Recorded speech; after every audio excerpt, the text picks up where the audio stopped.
Welcome, dear listeners. Tonight we delve into a tale of unexplained terror, one that will make you reconsider what you see out of the corner of your eye. This story is called The Silent Man. Lisa was an ordinary woman living in a quiet suburban neighborhood. She worked a late shift at the local diner and often walked home alone in the evening.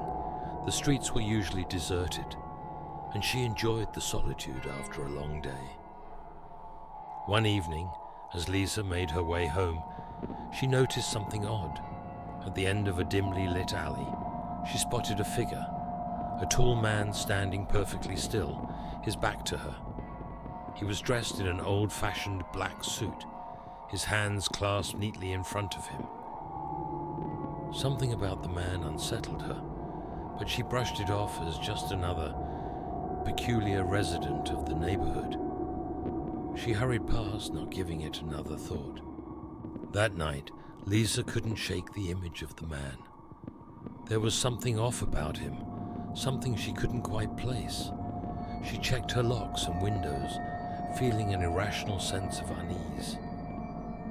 The next day, she mentioned the man to her co-worker, Karen, describing his strange, outdated attire. Karen's expression grew serious as she listened. "That's weird," Karen said. "I've heard rumors about a man like that. A silent man who appears in old suits.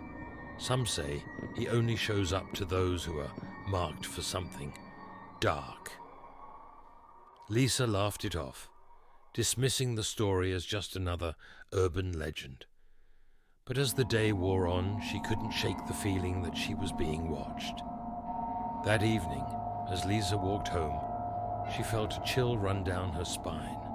The streets were empty, and a thick fog had rolled in, muffling the sounds of the night. As she approached the same alley, she felt compelled to look. There he was, standing at the end of the alley in the exact same spot as the night before. The silent man. This time he was facing her, though his face was obscured by shadows. Lisa felt a jolt of fear and quickly turned away, walking faster. Once inside, she locked the door and closed all the curtains, her heart racing. She felt foolish for being so scared, but the man's presence was unnerving, almost unnatural. That night, sleep eluded her.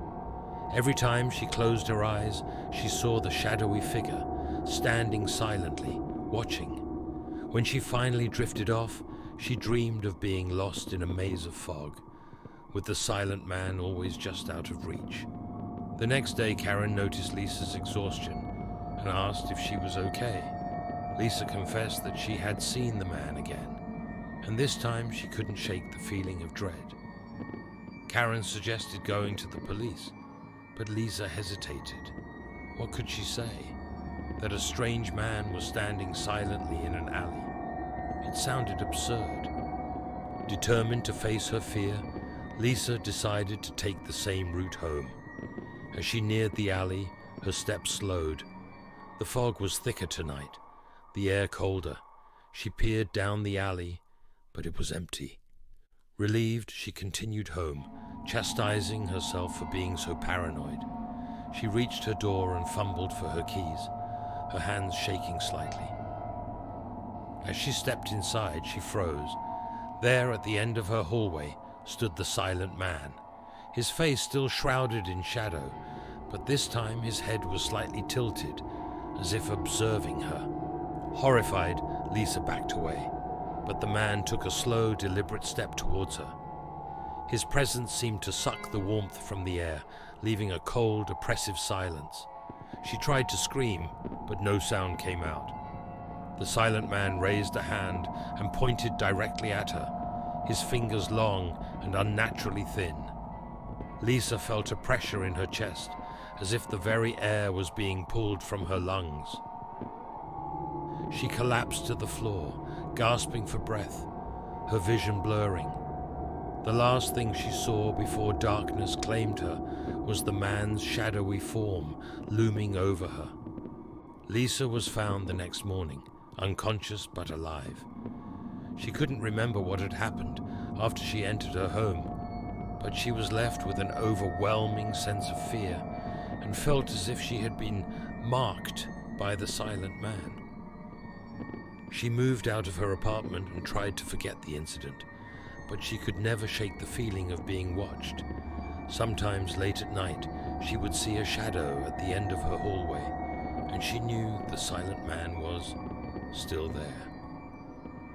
So if you ever see a man in an old-fashioned suit standing silently in the shadows, don't look too closely, for if you do, you might find yourself marked, destined to be forever haunted by the Silent Man.